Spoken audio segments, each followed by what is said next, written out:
क्या आप जानते हैं कि आपके दिमाग के लिए सबसे डेंजरस चीज क्या है? वो है एंगर, यानी कि गुस्सा। गुस्सा आपके दिमाग के लिए पॉइजन के जैसे काम करता है। जब आपको गुस्सा आता है तो वो आपके डिसीजन मेकिंग पार्ट को बंद कर देता है, यानी कि आपकी सोचने की शक्ति खत्म हो जाती है। एक स्टडी के अनुसार जो ज्यादा गुस्सा करता है उसे हार्ट अटैक आने की संभावना भी ज्यादा होती है।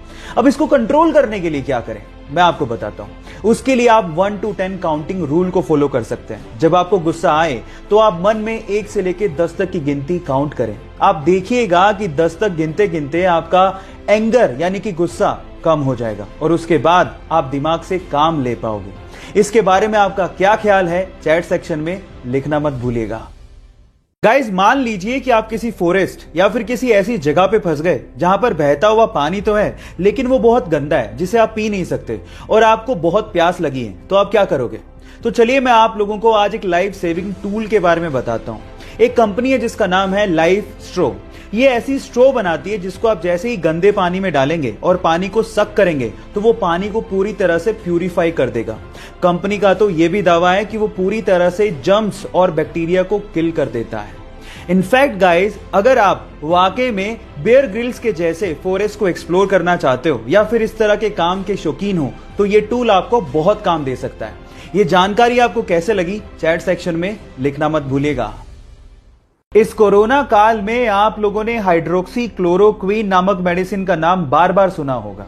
इनफैक्ट ये मेडिसिन इंडिया में बहुत बड़े स्केल में मैन्युफैक्चर की जाती है और इंडिया इसे दूसरे देशों में एक्सपोर्ट भी करता है। पर सवाल ये है कि ये मेडिसिन कब और किसने बनाई?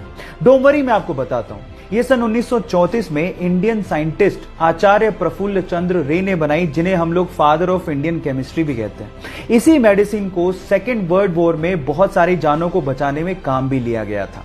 क्या इसके पहले तक इफेक्ट आप जानते थे? और अगर नहीं जानते थे तो चैट सेक्शन में लिखना मत भूलिएगा। हमारी अर्थ पे बढ़ते हुए पॉपुलेशन की वजह से कभी कभी ये दिल में ख्याल आता होगा कि काश हमारी धरती थोड़ी सी बड़ी होती। लेकिन अगर ऐसा होता तो इंसान को एक नुकसान भी होता, और वो ये कि इंसान कभी भी स्पेस में नहीं जा पाता। एटलीस्ट 2020 तक तो नहीं जा पाता। उसके पीछे का रीजन क्या है? तो रीजन ये है कि किसी भी स्पेसक्राफ्ट को अर्थ के ग्रेविटेशन से बाहर निकलने के लिए अर्थ की एस्केप वेलोसिटी को क्रॉस करना होता है, जिसकी वैल्यू है 11.19 किलोमीटर पर सेकेंड। लेकिन अर्थ बड़ी होती तो उसका ग्रेविटेशन ज्यादा होता और उसकी एस्केप वेलोसिटी भी ज्यादा होती, और इतनी टेक्नोलॉजी हमारे पास एडवांस है ही नहीं जिससे हम उस एस्केप वेलोसिटी को क्रॉस कर पाते हैं। तो ये इंटरेस्टिंग फैक्ट जो आपने अभी सुना, उसको सुन के आपको कैसा लगा और ये जानकारी आपको कैसी लगी, चैट सेक्शन में लिखना मत भूलिएगा। गाइस, ये घटना है दिल्ली के इसी लॉकडाउन के पीरियड की, जब एक ठेले वाला अपने ठेले पे फ्रूट्स बेच रहा था। लेकिन थोड़ी देर के लिए उसे किसी काम के लिए ठेले को छोड़ के जाना पड़ा। लेकिन उसके बाद जो हुआ वो बहुत ही अजीब था। आसपास के लोग जो वहां से गुजर रहे थे ठेले को अकेला पाके उसे लूटना शुरू कर दिया। और इसमें सिर्फ गरीब लोग नहीं थे, मिडिल क्लास लोग भी अपने हेलमेट में वो फ्रूट्स को डाल डाल के लूट लूट के लेके जा रहे थे। और इसी चक्कर में उस फ्रूट वाले को लगभग 30,000 रुपए का नुकसान भी हुआ। लेकिन किसी बंदे ने इस लूटने की घटना को कैमरे में कैद कर लिया और उसे इंटरनेट पे डाल दिया। लेकिन जैसे ही इंटरनेट पे डाला गया, लोगों को बहुत दुख हुआ और लोगों ने ये ठानी कि इस ठेले वाले की हेल्प की जाए। और उसके बाद ऑनलाइन कंट्रीब्यूशन किया गया और लगभग 8 लाख रुपए, जी हाँ आप ठीक सुन रहे हैं, लगभग 8 लाख रुपए का ऑनलाइन कंट्रीब्यूशन करके उस ठेले वाले को दिया गया। अब ये थी इसमें पॉजिटिव न्यूज। आपको ये घटना सुन के कैसा लगा, चैट सेक्शन में लिखना मत भूलिएगा।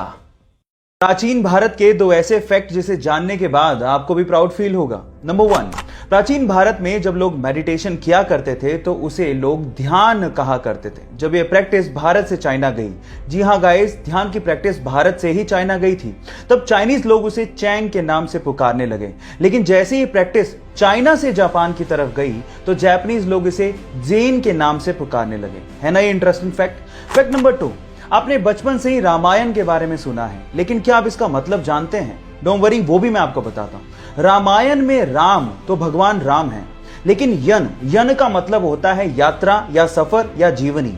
तो इसमें भगवान राम की जीवन की यात्रा को बताया गया है, इसीलिए इसे रामायण के नाम से जाना जाता है। ये दोनों इंटरेस्टिंग फैक्ट जान के आपको कैसा लगा, चैट सेक्शन में लिखना मत भूलिएगा।